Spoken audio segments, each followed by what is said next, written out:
Hey guys, She-Winch here. I wanted to go over my spell bait deck one more time because this one I thought was a really good replay because I incorporated a lot of the different strategies that I went over in some of my other videos.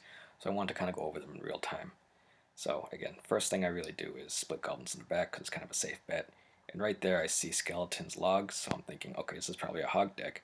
But then he drops E-Wizard and I'm confused again. So I dropped the Skarmy in the right lane because I want to keep him out of the left, because if I drop him in the left lane, it's going to be an easy defend for him, and I want him to split his defense.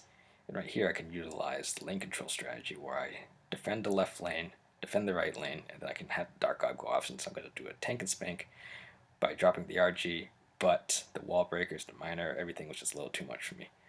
He had a little more elixir than I thought, and that was kind of a bad play by me. But the good news is, the reason why he dropped the Inferno Tower late, I'm thinking, is because, well, he missed because he didn't have enough elixir, plus he dropped the skeleton, so I'm thinking I'm way up in elixir right now. So I'm still in a pretty good place, even though he had a really good push.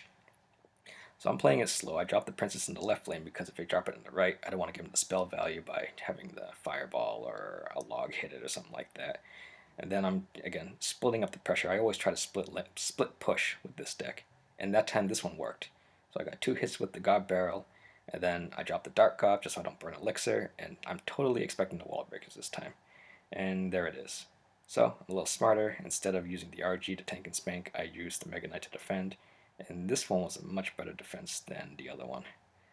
So he drops the Inferno Tower, and I'm not going to over push this. I'm just going to kind of let it play out. I know it's not going to really hit the tower, but again, he over defends it. He uses the log again, which is really valuable, and I know I'm up on elixir, and I know he used the Inferno Tower already. So I'm going to be able to use my RG and have my way with him. But then he decides to do the miner for whatever reason, so this is just a really easy tower push. Miner doesn't really do that much damage. I can give up a little bit of damage, so that's why I chose to ignore it for a little bit. And then again, he just tried to throw everything at it for whatever reason. I decided to use the Skarmy over here to save the Dark God, because if he killed the Dark God, he would have been able to get a hit off the tower, and I didn't want that. And this is where I can go offense, because again, that was a really heavy push by him. So I'm going to drop my RG in the pocket, and I dropped the Bats to tank for the Inferno Tower, which worked perfectly. And even though he was able to use the E-Wizard to defend that pretty well, again, that's my 8 elixir push was defended by 9 elixir, so I'm still in pretty good shape. And at this point, again, he's a one-trick pony. He just keeps doing minor wall breakers, so using the MK to defend that with like 20 seconds left was an easy choice. I didn't want to use the Skarmy because I knew he had a log. I knew he was going to prediction spell, so that was just going to be a really easy play right there. One thing I do want to say about the other guy is, if you noticed, aside from the time where he used the Dark Gob, he used a miner to kill the Dark Gob on the left side of the tower, he always put it towards the right or the bottom right.